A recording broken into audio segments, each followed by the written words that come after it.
मधुबन के बाबा, मधुबन के बाबा मुरली वाले, आपका क्या कहना, आपका क्या कहना। ओम शांति। आज 23 मार्च 2023 के साकार मधुर महावाक्य हैं। आज मीठे मीठे बाबा दादा बोले, मीठे बच्चे, देही अभिमानी बनो तो पुराने जगत से नाता तोड़ने और नए जगत से नाता जोड़ने की खूबी सहज आ जाएगी। एक बाप से लव जुट जाएगा। बाबा ने कहा, मीठे बच्चे, देही अभिमानी बनो तो पुराने जगत से नाता तोड़ने और नए जगत से नाता जोड़ने की खूबी सहज आ जाएगी। एक बाप से लव जुट जाएगा। बाबा ने आज प्रश्न पूछा है कि किन बच्चों का बुद्धि योग पारलौकिक माता पिता से सदा जुटा हुआ रह सकता है। और उत्तर में बाबा समझाते कि जो जीते जी मरकर ईश्वरीय सर्विस पर तत्पर रहते हैं, ग्रस्त व्यवहार में रहते भी सभी का बुद्धि योग बाप से जुड़ाने की सेवा करते हैं। बाप से जो रोशनी मिली है वह दूसरों को देते हैं। स्वर्ग का मालिक बनाने के लिए पावन बनने की युक्ति बताते हैं। उनका बुद्धि योग स्वतः बाप से जुटा रहता है। मुरली का गीत है आज, कौन है पिता कौन है माता। ओम शांति। गीत का अर्थ क्या है? कहते हैं कि जगत के माता पिता को, मित्र संबंधियों आदि को छोड़ो और बुद्धि योग अपने सच्चे माता पिता जो सृष्टि के रचयिता हैं उनसे लगाओ। यह जो माता पिता मित्र संबंधी आदि हैं उनसे अब नाता तोड़ना है और एक से नाता जोड़ना है। उनको भी माता पिता कहा जाता है। तुम माता पिता, हम बालक तेरे, वह सब एक को कहते हैं। और वह लौकिक माँ बाप तो सबके अलग अलग हैं। ये सारे भारत अथवा सारी दुनिया का माता पिता है। तो पारलौकिक माता पिता का बनना और लौकिक माता पिता मित्र संबंधियों को छोड़ना, इसके लिए देही अभिमानी बनने का ज्ञान चाहिए। जब तक देही अभिमानी नहीं बनते हैं तब तक छूटना बड़ा मुश्किल है। इस पुराने जगत से नाता तोड़ना है और नए जगत से नाता जोड़ना है, यही खूबी है। हद के एक घर से नाता तोड़ हद के दूसरे घर से नाता जोड़ना तो बहुत सहज है। हर जन्म में तोड़ना और जोड़ना होता है। एक माता पिता मित्र संबंधियों को छोड़ा, दूसरा लिया। एक शरीर छोड़ा तो फिर माता पिता मित्र संबंधी गुरु आदि सब नए मिलते हैं। यहाँ तो जीते जी मरने की बात है। जीते जी पारलौकिक माता पिता की गोद में आना है। इस कलयुगी जगत के माता पिता आदि सबको भुलाना है। यह बाप तो है, फिर माता भी कैसे है? यह है गुह्य बात। बाप ये शरीर धारण कर इनसे फिर अपना बच्चा बनाते हैं, परंतु कई बच्चे ये बात घड़ी घड़ी भूल जाते हैं। अज्ञान काल में कभी माँ बाप को भूलते नहीं हैं और इस माँ बाप को भूल जाते हैं क्योंकि यह नई बात। इस माता पिता से बुद्धि योग जोड़ना है, फिर सर्विस में तत्पर रहना है।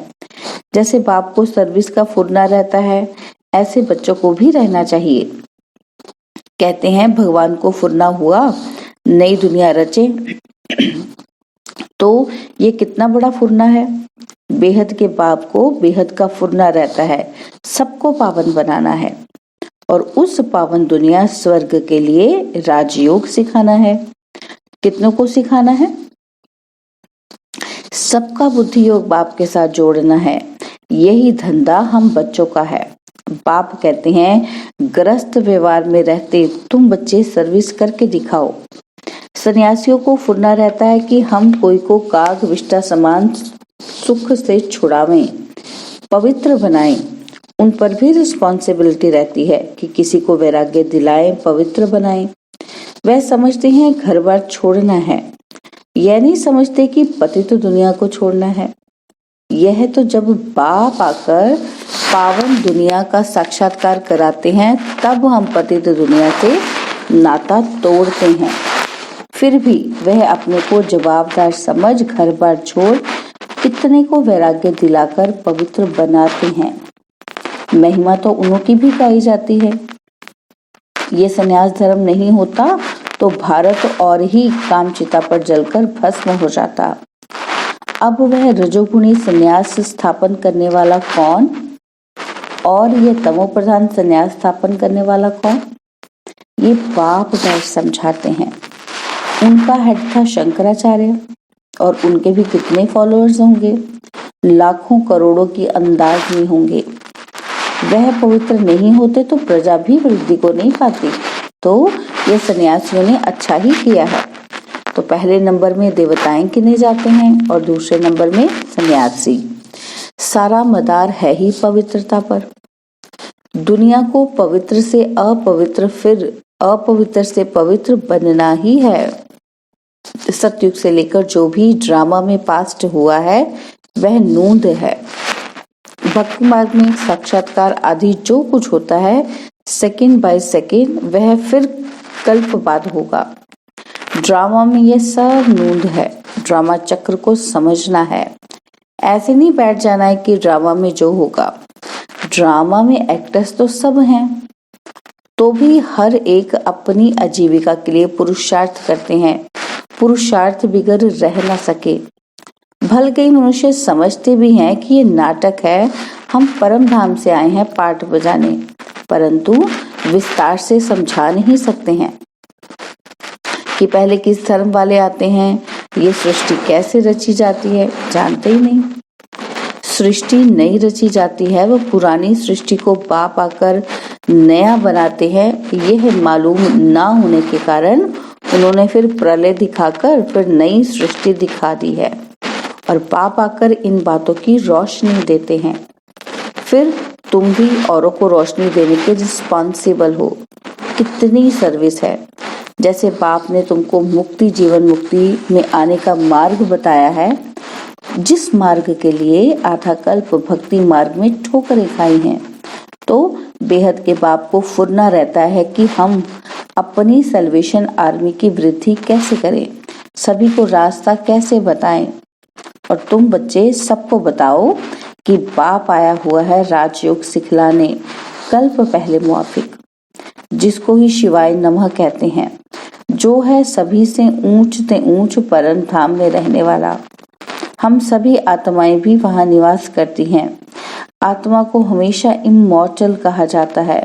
वह कब जलती मरती नहीं। हर एक आत्मा में पार्ट भरा हुआ है। अपनी आत्मा को देखो, वह जो मुख्य हैं उनको देखो। झाड़ को जब देखा जाता है तो मुख्य फाउंडेशन और टाल टालियों को भी देखा जाता है। पत्ते तो अथाह होते हैं, उनको गिनती नहीं किया जा सकता और टाल टालियां गिनती कर सकते हैं। तो बरोबर इस झाड़ में फाउंडेशन हम देवी देवताओं का है। अभी फाउंडेशन ही सड़ गया है। जैसे बनियन ट्री झाड़ का फाउंडेशन सड़ गया है, फिर भी शाखाएं कितनी निकली हुई हैं। शाखाओं से भी पत्ते निकलते रहते हैं। तो यह भी बेहद का कितना बड़ा झाड़ है। तुम बच्चे भी नंबरवार पुरुषार्थ अनुसार जानते हो। ऐसे नहीं कि सारा मदार सारा दिन किसी की बुद्धि में ये चिंतन चलता है। सभी पॉइंट्स एक ही समय बुद्धि में फिरना मुश्किल है। फिर भी जो विचार सागर मंथन करने वाले हैं उनकी बुद्धि में तो टपकता ही होगा। झाड़ बुद्धि में है तो बीज रूप बाप भी याद रहता है। हम भी वहां के रहने वाले हैं और फिर इस झाड़ में हम ही ऑलराउंड आते हैं, आदि से अंत तक। जब तुम पतित जड़ी भूत अवस्था में आते हो तो सारा झाड़ आ जाता है। पहले पहले जो थे अब वह भी अब पुराने हैं। पिछाड़ी वाली टाल टालियां भी पुरानी हैं। जो सर्विसेबल हैं उनको ओना रहता है कि हम बाबा के मददगार हैं मनुष्य को फिर से सुदेवता बनाने के लिए। तो ये समझाना पड़ता है, तुम तो देवता थे, सो क्षत्रिय बने। 84 जन्मों की जन्म पत्री तुम ही बता सकते हो। तो ये बातें जब बुद्धि में टपकती रहेंगी तब किसी को समझा सकेंगे। चिंतन चलना चाहिए कि हम बाबा के बच्चे, बाबा के मददगार हैं। तो बुद्धि में आना चाहिए कि हम किसी को ड्रामा का राज कैसे समझाएं, उन्हों का योग बाप के साथ कैसे जुटाएं, मनुष्य से देवता बनाने का पुरुषार्थ कराएं, अर्थात बाप से बेहद का वर्षा लेने का मार्ग बताएं। जिनको बाप द्वारा मार्ग मिला होगा वही बताएंगे। बाप ही आकर राजयोग सिखलाते हैं अथवा मुक्ति, जीवन मुक्ति के गेट्स खोलते हैं। ऐसे सारा दिन विचार सागर मंथन करना चाहिए और स्वभाव भी बहुत मीठा धारण करना है। किसी के भाव स्वभाव में जलना व मरना नहीं है, सहन करना है। तो अपनी सर्विस करनी है, जितना हो सके सर्विस में टाइम देना चाहिए। अपने से पूछना है कि हम बाबा बाबा कहते हैं, बाबा को तो बेहद सर्विस का ऑनर रहता है और मैं बाबा का बच्चा क्या कर रहा हूँ, मुझे कितनी सर्विस करनी चाहिए। टाइम तो बहुत मिलता है, तरस पड़ना चाहिए। बेचारे सभी बाप से बिछड़े हुए हैं, धक्का खाते रहते हैं, पाप करते रहते हैं और बाप से बेमुख कर सबको मुंझाते रहते हैं। और तुम ब्राह्मण बच्चों का काम ही है सबको ज्ञान सुनाए सम्मुख लाना। तुम ब्राह्मण हो, गीता के भगवान के सच्चे सच्चे बच्चे, तुमको अथॉरिटी मिली हुई है। देखो बाबा ने हमें क्या दी है, अथॉरिटी। तुम्हारी बुद्धि में गीता का ही ज्ञान है। जो समझा नहीं सकते उनको हम ब्राह्मण नहीं कह सकते, हाफ कास्ट व क्वार्टर कास्ट कहेंगे। नाम ब्राह्मण है और धंधा शूद्र पने का करते हैं, बुद्धि शूद्र पने की है। अजमेर में पुष्करनी ब्राह्मण रहते हैं तो वह गीता शास्त्र आदि सुनाने वाले होते हैं। उनका धंधा ही यह है, धामा खाना उनका काम नहीं है। उनका सिर्फ काम है शास्त्र सुनाए दक्षिणा लेना। अब तुम तो हो सच्चे सच्चे ब्राह्मण, बेहद बाप के बच्चे। तो प्रजापिता ब्रह्मा बेहद प्रजा का बाप है ना, और शिव बाबा है सभी आत्माओं का बाप। तो उनका निवास स्थान है परम धाम में, वही पतितों को पावन बनाने वाला है। इसलिए सारी दुनिया उनको याद करती है। ओ गॉड कहते हैं तो निराकार ही बुद्धि में आता है, परंतु गुरुओं की जंजीरों में फंसे हुए हैं। जिन देवताओं की पूजा करते हैं उनके ऑक्यूपेशन का पता नहीं है, वह भी जैसे गुड्डे गुड़िया समझ पूजा करते हैं, ऑक्यूपेशन जानते ही नहीं, इसलिए गुड़ियों की पूजा कहा जाता है। तो कितना फर्क रहता है, ढेर के ढेर मूंझे हुए हैं। देवताओं की सूरत और सीरत, मनुष्य की सूरत और सीरत में दिन रात का फर्क है। मनुष्य गाते हैं कि आप सर्वगुण संपन्न, हम नीच पापी हैं। अगर ऐसा कहते हैं तो भला उनको ऐसा बनाने वाला कौन था? अभी तो बरोबर नरक है, फिर स्वर्ग का मालिक क्या हम बन सकते हैं? ये ख्याल कभी मनुष्यों को उठता ही नहीं है। और तुम बच्चों को कभी ये ख्याल थोड़ी उठा होगा कि हम भी ऐसे कभी बनेंगे। सिर्फ भक्ति करते रहे। और अभी तुम जानते हो कि हमको सो देवता बनना है, राजधानी में ऊंच पद पाना है, इसलिए पुरुषार्थ करते हैं। अंदर आना चाहिए कि अगर हमारा शरीर छूट जाए तो हम किस पद को पाएंगे। तुम पूछ भी सकते हो कि अगर हम मर जाए तो क्या पद पाएंगे, तो बाबा झट बता देंगे कि तुम पाई पैसे का पद पाएंगे कि 8 आने का, 12 आने का कि कौड़ी का पद पाएंगे। प्रजा को कौड़ी पद कहेंगे। दिल दर्पण में अपनी शक्ल देखो, कोई बंदरपना तो नहीं है। अशुद्ध अहंकार है नंबर 1। काम क्रोध को भी जीत लेवे, परंतु देह अभिमान है पहला नंबर दुश्मन। देही अभिमानी बनने से ही फिर और विकार ठंडे होंगे। देही अभिमानी तब बने जब बाप के साथ लव जुटे। तो देही अभिमानी का लव जुट न सके तो देह अभिमान छोड़ने में बड़ी मेहनत चाहिए। देही अभिमानी बड़े हर्षित रहते हैं। देह अभिमानी का चेहरा मुर्दों के जैसा रहता है। तो पहली मुख्य बात है देही अभिमानी बनना, तब बाप भी मदद करेगा। निर्विकारी तो बहुत रहते हैं, परंतु मैं आत्मा हूँ, बाप की याद रहे, यह घड़ी घड़ी भूल जाता है, इसमें फेल हो जाते हैं। अशरीरी नहीं बनेंगे तो वापस कैसे जाएंगे? सर्विस का बहुत फुरना रहना चाहिए, जिससे बहुत मनुष्य का कल्याण हो। देह अभिमानी कहाँ भी जाएगा तो फेल हो जाएगा, और देही अभिमानी कुछ ना कुछ तीर लगा कर आएगा। महसूस करेंगे कि फलाने ने बात तो ठीक कही थी। योग जुट जाए तो सर्विस का फुरना भी हो। उसमें पहले पहले तो अल्फ पर समझाना है, जास्ती तीक तीक से तंग हो जाएंगे। पहले शिवाय नमः 3 तब का भी समझाना है।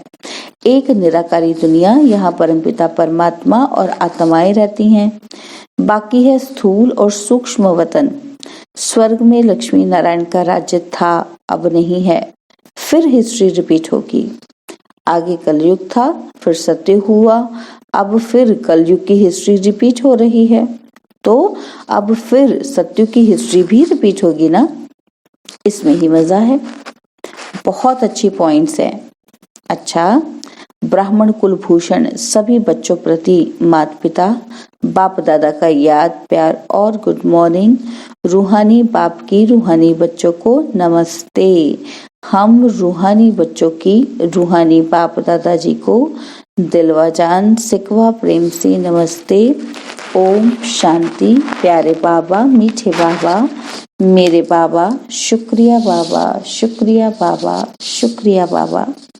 धारणा के लिए मुख्य सार है। पहला पॉइंट है, जिसके भाव स्वभाव में जलना मरना नहीं है, अपना स्वभाव बहुत बहुत मीठा बनाना है, सहनशील बनना है।